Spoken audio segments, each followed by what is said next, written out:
আজ বৃষ্টিটা ঠিক এভাবেই হচ্ছে, একদম টিপটিপ করে পড়ছে। তবে থেকে থেকে পড়ছে, সেই দুপুরের পর থেকে এইভাবে বৃষ্টি শুরু হয়েছে। ঘড়িতে বেজে গেছে 4:45। আমার সকল বন্ধুদের জানাচ্ছি গুড ইভিনিং বন্ধুরা। আজকের ব্লগটা আমি ইভিনিং থেকেই শুরু করছি। সবাই কেমন আছো? আশা করছি যে যেখানে আছো খুব ভালো আছো, সুস্থ আছো। বৃহস্পতিবারের বিকেল, বললাম ব্লগটা এখন থেকে শুরু করছি। তো বন্ধুরা, আশা করছি আজকের ব্লগটা তোমাদের সবার খুব ভালো লাগবে। সবাই সঙ্গে থেকো, দেখতে থাকো। দুপুরে যেহেতু একটু শোয়া হয়, তো শোয়ার পরে বিছানাটার অবস্থা দেখেছো, এই যে। তো যাই হোক, এটাকে টেনে টুনে সুন্দর করে গুছিয়ে নেব, কারণ ঘরের মধ্যেই এই একটাই জিনিস, ভীষণই অগোছালো থাকলে সব কিছুই আর কি অগোছালো দেখতে লাগে। তবে বিছানাটা ঠিক থাকলে যেন মনে একটা অন্যরকম শান্তি লাগে। তো যাই হোক, আমি বেড কভারটা টেনে টুনে সুন্দর করে আবারও গুছিয়ে নেব। আর বাবান যাবে পড়তে 5টা থেকে, 4:45 অলরেডি বেজে গেছে। 4:45 বলতে আমাদের ঘড়ির টাইমটা ওই 10 মিনিট মতো ফাস্ট আছে আর কি। তো 5:40 মতো বাজে, 10 মিনিট না, 10-15 মিনিট আর কি, ওই 40-42 এরকমই হবে হয়তো। তো বন্ধুরা, সবাই সঙ্গে থেকো, দেখতে থাকো। আজকে সকাল থেকে ঘর পরিষ্কারের সময় পাইনি, আর করিও নি আর কি। আজকে নয়, গত 2-3 দিন থেকেই করা হচ্ছে না। ওই রান্না, খাওয়া, বাসন মাজা যেগুলো না করলেই হয় না, ঠিক সেগুলোই করা হচ্ছে আজকাল। আর মাঝে সাঝে এরকম পরিষ্কার, আগে যেরকম ধরা বাঁধা ছিল যে রেগুলার আমাকে পরিষ্কার করতেই হবে, এরকম একটা ব্যাপার, কিন্তু এখন মন চাইলেও শরীর পারে না। তো যাই হোক, তোমরা জানো আমার এই ফুল প্রেগনেন্সি কিন্তু আমার একাই কাটে আর কি। একা বলতে আমার সংসারের সমস্ত কাজবাজ নিয়েই চলে। শরীর খারাপ বলে বসে থাকলে আমার চলে না। তো যাই হোক, যতটা পারি ততটা করার চেষ্টা করি। আর বেশিরভাগ দিনেই আমি তোমাদের বলেছি যে আমার বিকেলবেলাটাতেই শরীরটা বেশি খারাপ লাগে। আমার শরীর খারাপের মূল কারণ হচ্ছে গ্যাস। আস্তে আস্তে বিকেলবেলাটায় যেন গ্যাসটা বাড়তে থাকে, যতই গ্যাসের ওষুধ খাই না কেন। আর শরীরে গ্যাস বাড়লে অস্বস্তি বাড়ে, শরীর খারাপ লাগে, শুয়ে বসে থাকতে ইচ্ছে করে, এরকম একটা ব্যাপার। তো আজকে আর শরীর খারাপকে পাত্তা না দিয়েই কাজে লেগে পড়েছি, কারণ ভাবলাম প্রতিদিন ব্লগ করে ভিডিও এডিট করে তোমাদের সাথে আপলোড করাটা আরও বেশি কষ্টের হয়ে যায়, চাপের হয়ে যায়। তো ভাবলাম চলো কাজে লেগে পড়ি, তাই উঠে সমস্ত কাজবাজ শুরু করে দিয়েছি। আর ব্লগ শেয়ার করা মানে আমার সংসারের কাজগুলো হচ্ছে, সেটাও একটা খুব ভালো জিনিস আর কি। তো সমস্ত কিছু আমি সুন্দরভাবে খুব কম সময়ে পরিষ্কার করব বন্ধুরা। সবাই সঙ্গে থেকো, দেখতে থাকো।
যাক, মোছামুছির কাজটা তো হলো, এবার ঘরটাকে আমি ঝাড় দিয়ে দেব। আর বাইরে তো সামান্য একদম টিপটিপ করে বৃষ্টি পড়েই চলেছে। তো একটুখানি খাটের নিচেটা অগোছালো হয়ে আছে, গুছিয়ে নিয়ে ঝাড় দিয়ে যাব কলপাড়ের দিকে। কলপাড়ে গিয়ে ওখানে বিকেলে যা কাজকর্ম আছে করে নেব, কারণ ওগুলোও আমার ধরা বাঁধা কাজ আর কি, মানে প্রতিদিন আর কি করতে হয়। তো চলো সবাই সঙ্গে থেকো, দেখতে থাকো, কেউ স্কিপ করো না। আর ভিডিওটা ভালো লাগলে অবশ্যই বন্ধুরা একটা লাইক করো। আমার চ্যানেলে নতুন হয়ে থাকলে চ্যানেলটাকে সাবস্ক্রাইব করে আমার পাশে থেকো। তোমরা সবাইও অনেক ভালো থেকো, সুস্থ থেকো আর সাবধানে থেকো সব সময়।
ঘুম হয়েছে?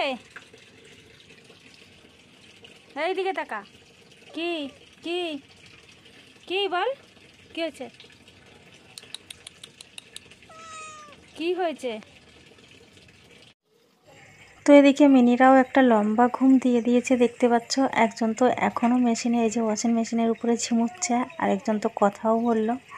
তো যাই হোক, আজকে বিকেলবেলা আর কি যে ব্রাশটা করি সেটাও তোমাদের সাথে শেয়ার করবো। আর ক্যামেরাটা আমি এমনভাবে সেট করেছি যে আমার মুখটাই দেখা যাচ্ছে না, সেটা আমি বুঝতেই পারিনি আর কি। তো যাই হোক, এই যে ব্রাশ করে নিচ্ছি। আর দুপুরে খাওয়া দাওয়ার বাসন কিন্তু আমি দুপুরে খাওয়া দাওয়া করেই মেজে রেখেছিলাম।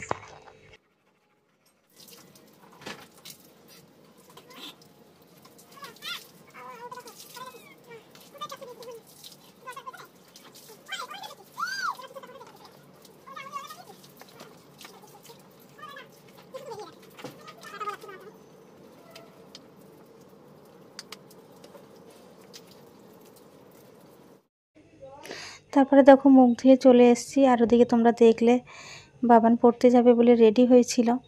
আমি ওকে বললাম বসতে, মুখ ধুয়ে আসছি, তার মধ্যে এসে দেখি ছেলে নেই, বেরিয়ে গেছে। আর রাস্তায় এসে দেখলাম রাস্তাতেও দাঁড়িয়ে নেই। তো দেখো, আমি বললাম আমি সঙ্গে করে নিয়ে যাব, তারপরেও একা একা বেরিয়ে গেছে।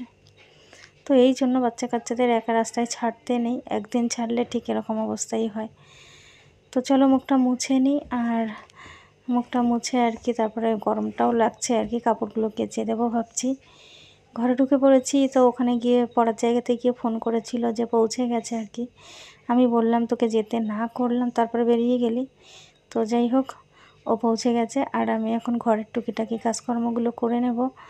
অল্প কিছু কাপড় জামা আছে, এই যে শুকিয়ে গেছে, সেগুলো আর কি গুছিয়ে নেব, ভাঁজ করে নেব আর কি।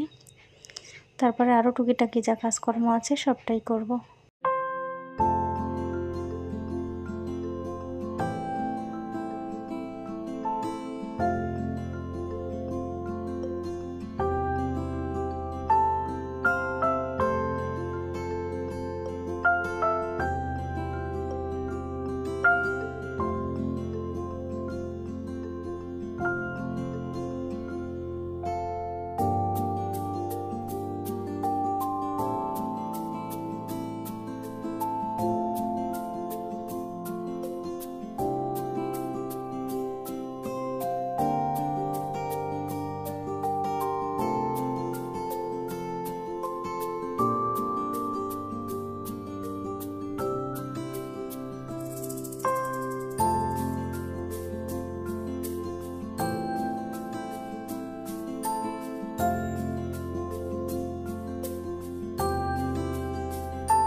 আজকে যেহেতু বৃহস্পতিবার, আর বৃহস্পতিবার করে আলতা পরতে বেশ ভালো লাগে। আমার তো এমনিতেই আলতা পরতে ভালো লাগে, এখন আর পেট চেপে নিয়ে বসতে পারি না, তাই আর কি পরা হয় না।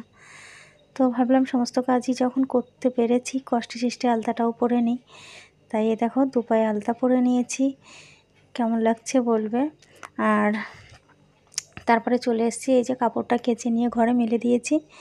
এখন আমি চুলটাও রাতের জন্য বেঁধে নেব। চুলটা লম্বা হয়েছে, তবে চুলের আগাটা বড্ড লিকলিকে হয়ে গেছে, মানে পাতলা হয়েছে। তো এখন তো আর কাটতে পারবো না। তো যাই হোক, আর চুলটাকে আমি সুন্দর করে বেনুনি করে ফোল্ড করে নেব। আর খুব কম সময় হাতে নিয়ে বিকেলে এসে দেখো আমি আমার ঘরের সমস্ত কাজগুলো পরিপাটিভাবে পরিষ্কার পরিচ্ছন্ন করে গুছিয়ে নিলাম। আর এই যে চুলটাকে বেনুনি করে নিয়েছি, এখন আমি চুলটাকে ফোল্ড করে নিচ্ছি বন্ধুরা। আর এখন যেহেতু আমি করতে পারবো না, মানে সন্ধে দিতে পারবো না, প্রেগনেন্সির 5 মাস হয়ে গেলে তোমরা জানো পুজো দেওয়া যায় না, পুজোর সন্ধে কোনোটাই দেওয়া যায় না আর কি। তাই আমি সন্ধেটাও দেবো না। তো যাই হোক, সন্ধে দেবো না, কিন্তু আমি ঠাকুর ঘরের লাইটটা জ্বেলে দেবো সন্ধ্যাবেলায়, দরজাটা খুলে। ঘড়িতে বেজে গেছে এই দেখো 6টা বাজতে 10 মিনিট বাকি, এখনও সন্ধ্যা হয়নি। আর তারপরে কিছুক্ষণ রেস্ট করে এই যে সন্ধ্যাবেলায় এভাবেই ঠাকুর ঘরের লাইটটা জ্বেলে দিই। তো সন্ধ্যাবেলার টিফিনে তো তেমন কিছু খাওয়া হয় না, তো ভাবলাম একটু শুকনো মুড়ি খাই বসে বসে। তাই বাটি করে একটু শুকনো মুড়ি নিচ্ছি, আর টিভি দেখবো, টিভি চালিয়ে নিয়েছি। ব্লগটাও এই পর্যন্ত রাখছি। টাটা সবাইকে।